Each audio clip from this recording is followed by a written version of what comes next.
the luckiest survivor of the Titanic.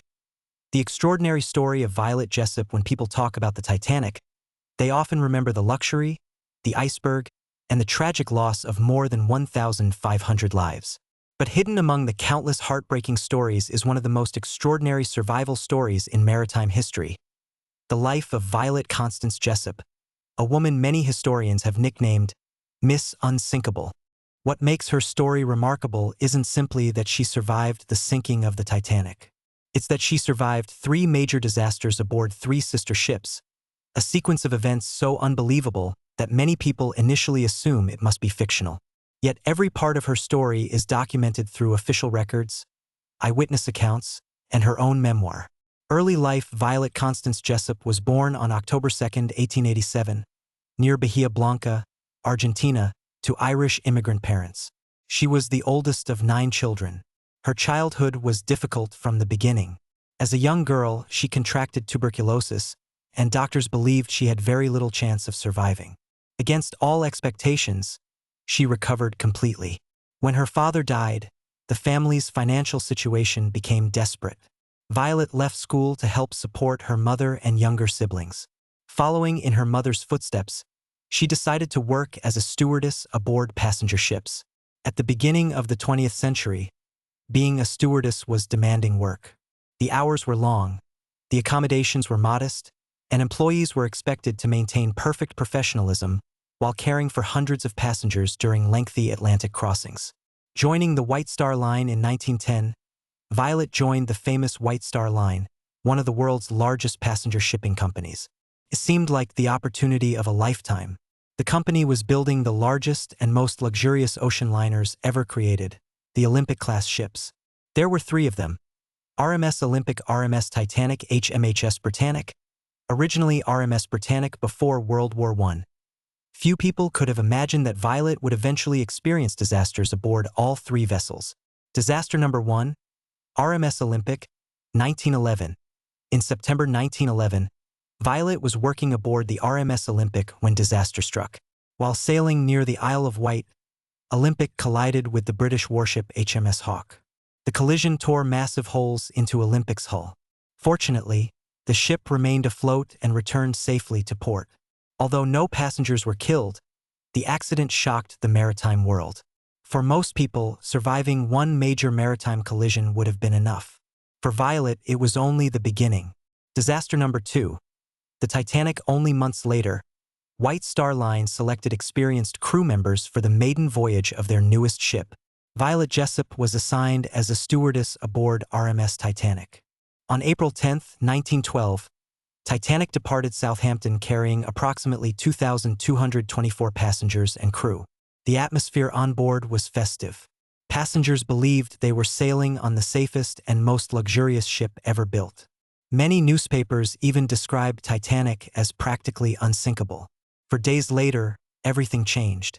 At 11:40 p.m. on April 14th, Titanic struck an iceberg in the North Atlantic. Initially, many passengers barely noticed the collision. Crew members attempted to keep everyone calm while secretly preparing lifeboats. As a stewardess, Violet's responsibility was not to save herself.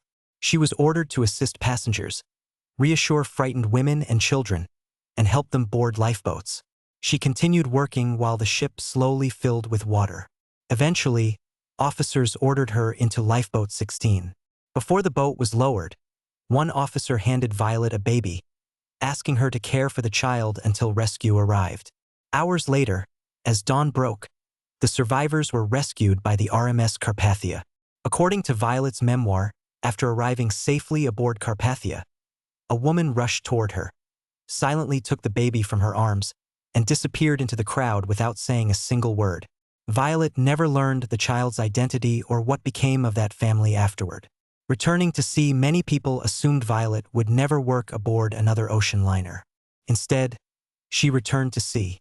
To her, it was simply her profession. The ocean remained her livelihood despite everything she had experienced. Her courage amazed fellow crew members. Disaster number 3, HMHS Britannic. During World War I, the unfinished Britannic was converted into a hospital ship. Violet volunteered as a nurse for the British Red Cross and was assigned aboard the vessel. On November 21, 1916, while sailing through the Aegean Sea, Britannic struck a German naval mine. The explosion was devastating. Unlike Titanic, Britannic sank extremely quickly. Crew members launched lifeboats while the enormous ship continued moving forward, causing its still-turning propellers to become deadly hazards. Some lifeboats were pulled directly into the spinning blades. Realizing the danger, Violet jumped into the sea. She was sucked beneath the surface by the sinking ship before managing to escape.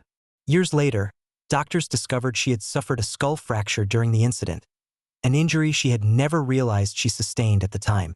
Britannic disappeared beneath the waves in less than an hour.